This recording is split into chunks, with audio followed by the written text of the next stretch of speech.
Hello,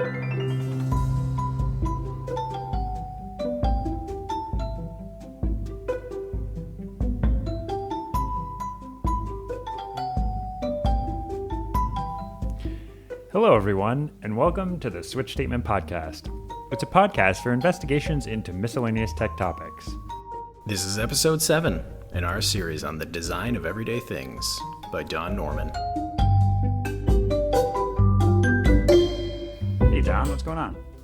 Hey, Matt. Nothing much. What's going on with you? Not too much. Been playing a bunch of video games recently. I'm no YouTube. 2023. It doesn't. Oh, brilliant! Oh man, I watch way too much YouTube. I watch the stupidest stuff too. Like I'll just watch some guy playing chess. Well, that's probably enlightening. The reality of YouTube that I've found is I can spend an infinite amount of time doing it. There is always another video that I can watch on YouTube. Yes. No, it is. It feels like a addiction.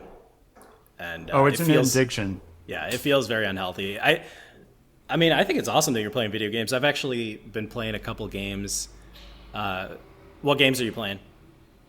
My main game right now is BioShock Infinite. Oh, I remember that game. That game was huge. Huge in popularity, cultural.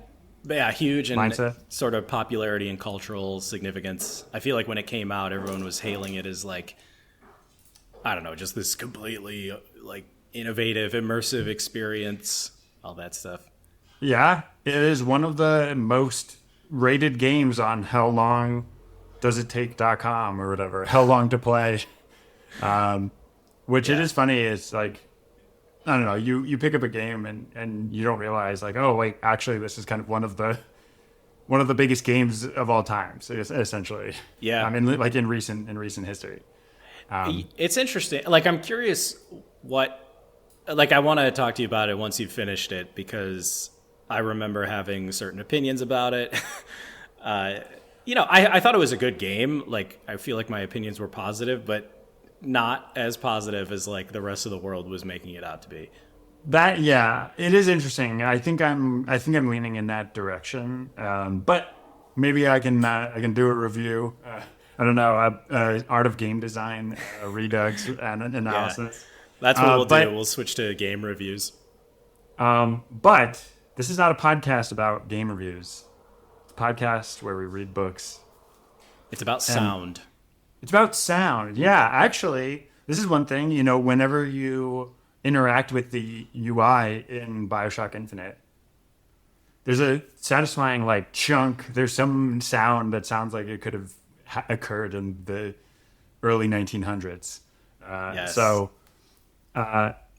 and this is what this chapter is about. So the chapter is called, this is part 2 of Knowing What to Do, Constraints, Discoverability, and Feedback.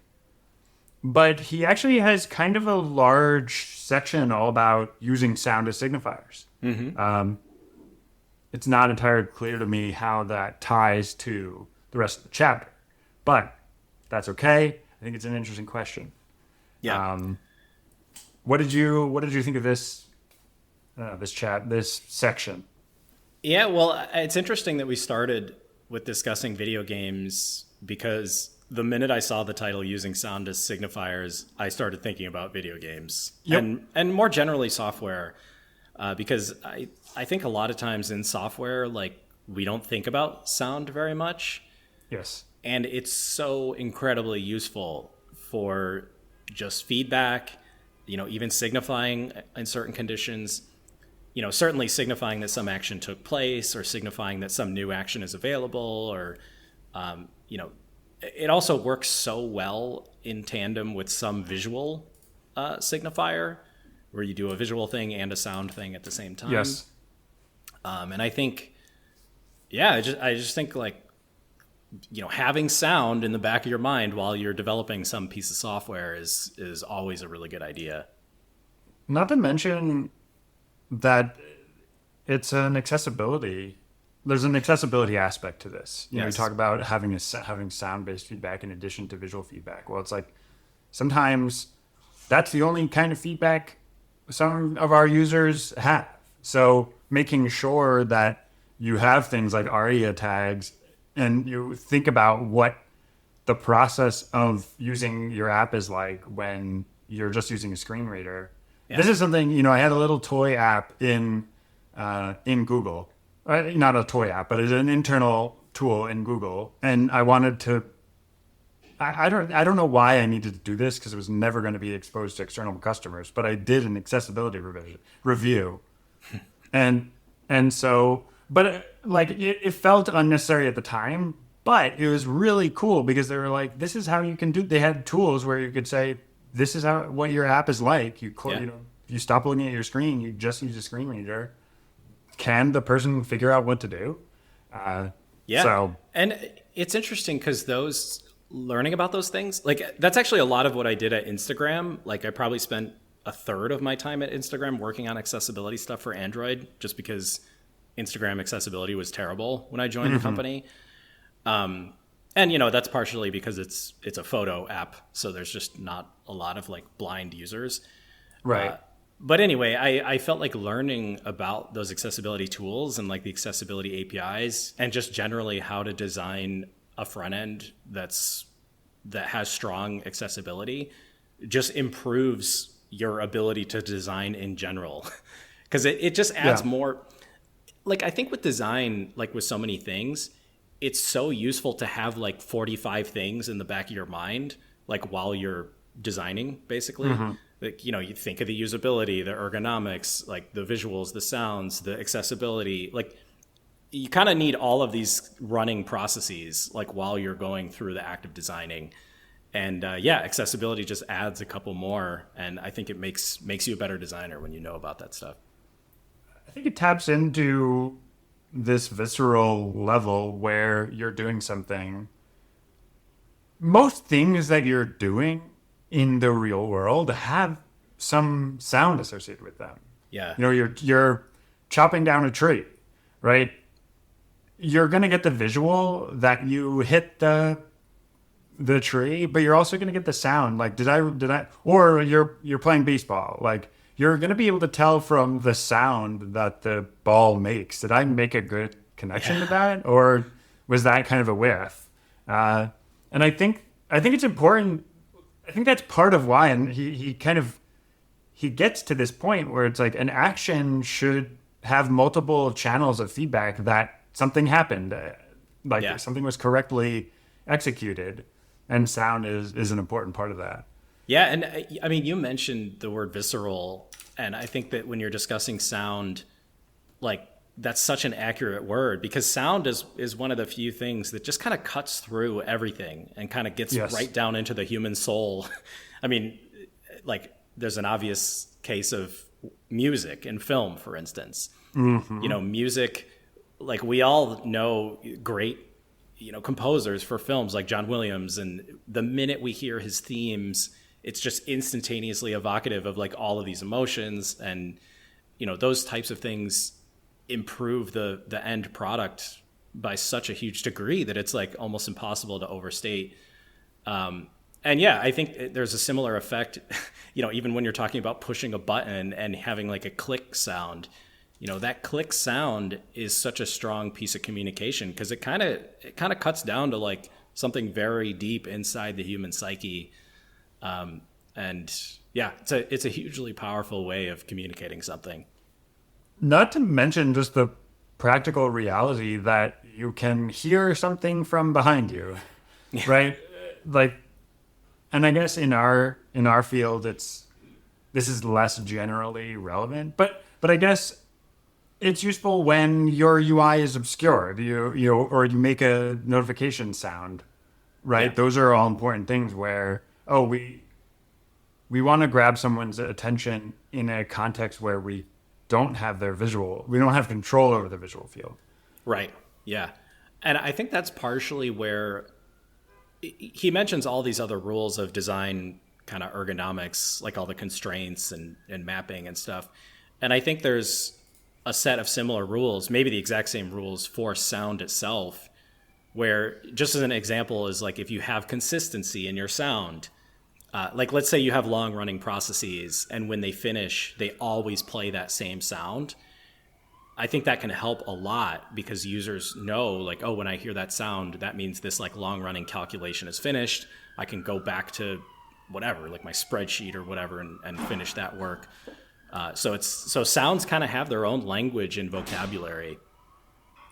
I mean, getting back to what you were saying before, sounds being so visceral, I think it's really important to be intentional about them because even a sound that sounds really cool the first time can just sound super annoying the 10th time, right? So if Yeah. we're thinking about your example of some spreadsheet process completing, if that's going to happen on a regular basis, you know, you need to make sure that it's not, because I think it can be easy to fall into the trap of, oh, I want to design the coolest sound possible. Yes. But it's like, no, you actually really want to be pretty constrained. Just think about the Microsoft Error sound. It's Yeah. just like this, or the classic, like, it's just one big thunk. It's like, like there's just like one. And I think that's the right way to go, where it's hard for that to get too annoying because there's actually not that much to it. Yeah. But if it's some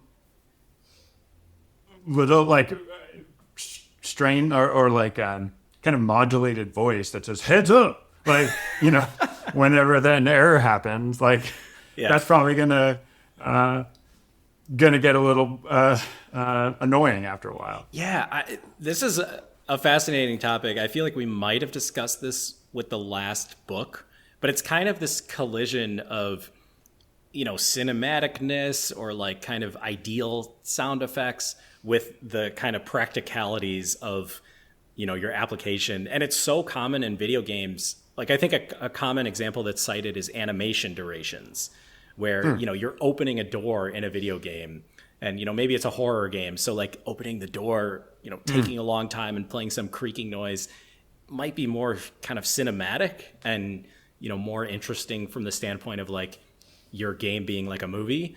But if that happens like multiple times in the game, it very quickly gets annoying. And it's like, okay, just open the door, do it in 20 milliseconds, like play some quick creak noise and let me move on with my life. And yeah, it's there's definitely a lot of cases in software where that happens, where you kind of have to wrestle with the concrete practicalities of a situation and make some compromises with your beautiful sound effects or animations. We need to make a game which physically simulates the friction of the hinges and it generates the sound depending on how quickly you open the door. That's like going to be a core mechanic to the game. You Did need you to ever like play- generate the least sound. You need to open the door at the precise speed so that it minimizes the sound generated. What were you going to say? Did you ever play Red Dead Redemption? I did not. So, you know, Red Dead Redemption, probably a lot of listeners have heard of this game. Super popular game. You're like a cowboy. It's a cool game. You know, I want to give props to the game because it's beautiful and it's just incredibly, the scope of the game is just completely mind-boggling. But at the same time, the game has all of these situations where like you press a button, like getting on your horse, for example. You press the button to get on your horse and your character kind of like, you know, slowly saunters over to the horse and lifts his leg over the saddle and kind of like gets on. And the operation takes like 5 seconds. Really? And yes. And to me, like, I think to a lot of players, they just get used to it. It's like not a big deal. But to me, it was just infuriating. And the game has so many things like that, like pulling out your gun has this like, you know, animation. It's, you know, the game takes a very strong stance on like being as real as possible. But I think that hurts it in a lot of ways.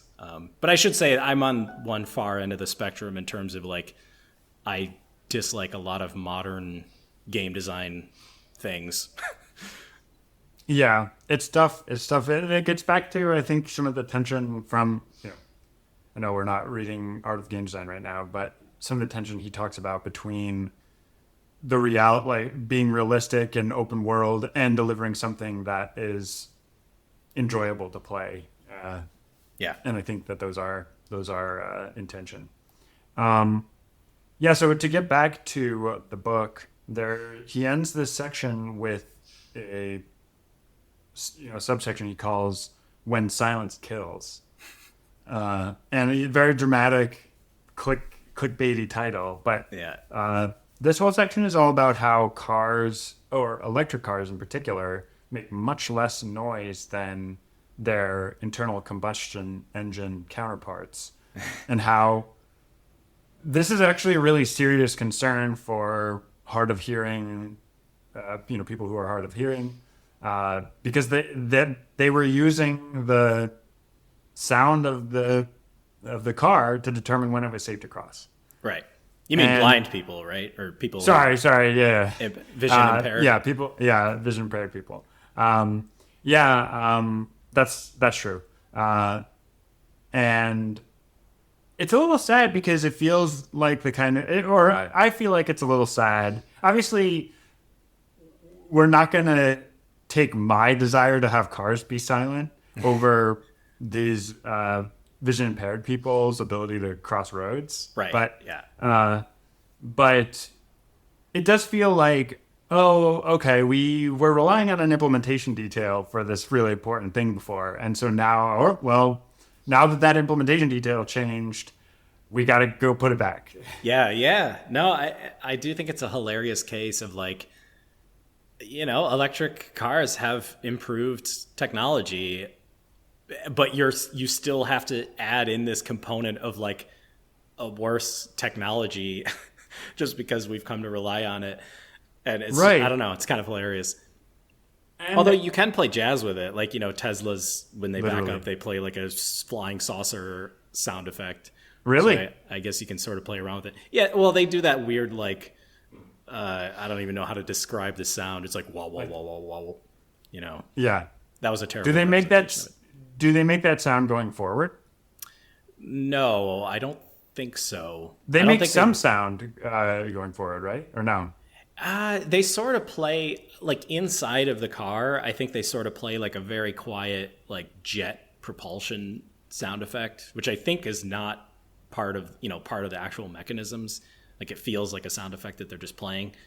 But yeah, I don't know. I don't know if they play like a sound outside the car. I even own a Tesla and I don't know. Yeah, I guess that you would need to be around and outside the Tesla to know. But at least from the way he calls it in the book, it sounded like this was going to be a requirement for electric cars, especially at lower speeds. Yeah. But I don't know. I don't know if Tesla is making. But it does just feel like a shame that we do need to.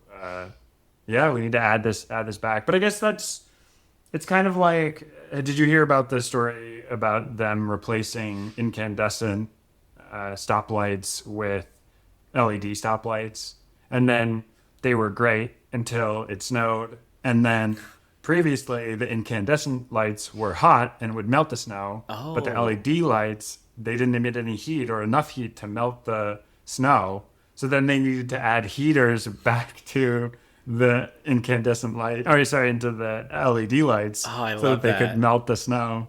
It's like a what is it called? Hiram's law, which I think is an API design thing where any given edge case in your API design will become like an important feature for some Well, customer. Eventually be relied upon by one of your Yeah. customers. Yeah, it feels like that's that true. type of thing.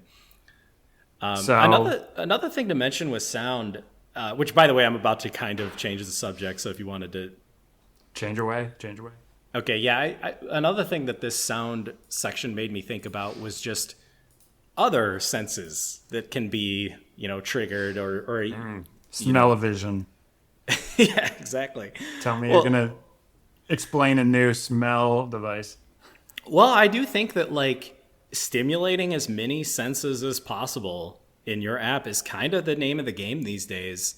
Like haptic feedback is a huge, a huge area of, research, or people use it in their apps all the time. You're clicking a button, it like vibrates slightly, and it's basically every sense you can stimulate adds to the experience a little bit. I don't think we've figured out how to leverage smell, just because, smell kind of similar Physical. to what's that? I mean, you need to shed off Yeah. molecules in order to do it, so it's kind of hard. Yeah, exactly. There's just a lot of practicalities in the implementation details that are hard to tackle. But smell is also, it's kind of like audio signals in that it can be very annoying very quickly. Yeah. So you would have to, if you were to use smell, you'd have to use it like extremely subtly. But yeah, one thing I wanted to bring up was I worked in VR for a brief period of my career.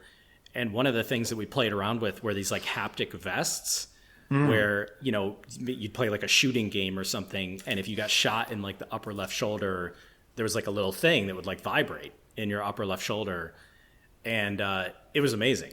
Like it was just incredible. And it was one of those experiences where I was like, I cannot wait for this technology to like, improve the ergonomics, like become a little bit more usable and just become more mainstream. Like it's just really So would cool it continue to vibrate as though it was trying to simulate this wound this prolonged open wound? Yeah.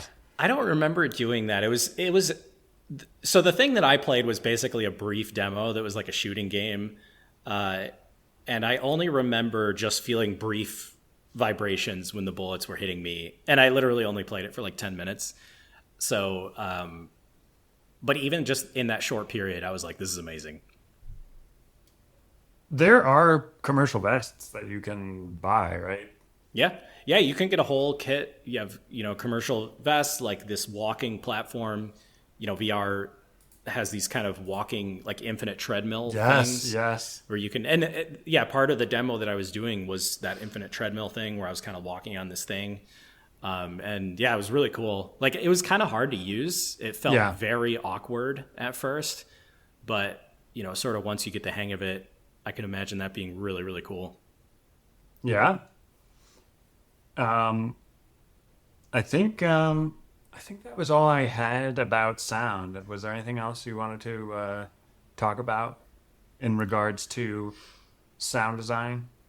Yeah, I mean, not really. Like, I definitely love this topic just at a broad level, but I think that we've discussed sound before. Like one thing I've always loved about sound is just how cinematic you can be with sound. Like video games, for example, there's situations where you come into a boss room or something and the sound just like stops. And just the absence of sound can be like a cinematic flair. And I don't know. I just think it's a really cool aspect of design, like deciding when to play the sweeping epic music versus when to just stop the music versus when to do no music and just have like eerie sound effects. You can just do a lot of really cool things with sound. It is interesting because I almost feel like I feel like to a certain extent, the sound is almost like a cheat code for an emotional response. I did, one time I was doing a presentation about sound and about how it affects your emotional response to things. And I took this very intense segment of some video and I put like yakety sax over it. And it just completely changes the tone of the whole thing. And you just realize how much of your emotional response to something is impacted by, it's like the visual is literally exactly the same. Right. And then without these like dramatic strings, like really in creating this feeling of tension inside of you, it becomes this kind of comedic thing because now there's this, there's these two elements that are completely at odds with one another. So I didn't wind up using it because the effect I don't think was quite as powerful as I was hoping for. Because I think it was still creepy, even though, I think it actually made it like awkward and uncomfortable because it was like, okay, it looked a little bit like ham-fisted kind of. But Speaking of awkward and uncomfortable, have you ever seen Friends without a laugh track? oh, see, like that is a great example. That is a fantastic example where it just feels so weird without that backing. It feels like a bunch of like creepy serial killers talking to each other because they'll just say these like completely insane things and then like stare at each other because they're waiting for the laugh track to end. And it's just it becomes extremely eerie. I highly recommend people check this out on YouTube. Right, because all of these conversations have to be completely stilted, and and broken up and they're like, okay, the first thing is everything sounds way less funny. Yeah. No, it's not funny at all. It It's doesn't just like sound like a absurd. joke at all. Yeah. And then yeah, then it just sounds so you're broken up. Yeah. But how did that work? Was there a live studio audience that was laughing, or were they playing a laugh track when they were doing the performance? I don't know. I guess there probably was a live audience, so maybe that's why, they were literally waiting for the live audience to stop laughing. Right, but the laughter was like so uproarious and out of concert with the level of comedy that was being perpetrated. Yeah. Or the lack of comedy that was being perpetrated. I have very low regard for Friends. Like, I just think it's complete garbage. Oh no, we've lost our friends listener. Well, they can hate listen. All right, we're running out of steam here. I'm out. Let's wrap it up. So yeah, so that was knowing what to do, constraints, discoverability, and feedback. Man, this dude's chapter titles are bonkers. So then the next chapter that we are going to touch on is called Human Error, No Bad Design, which I don't know. Sounds like we'll be going over some more parts of how error works with design. Yeah, he's going to hate on software engineers more. He just should have called this Error. Like, this book just should have been called Errors. Yeah.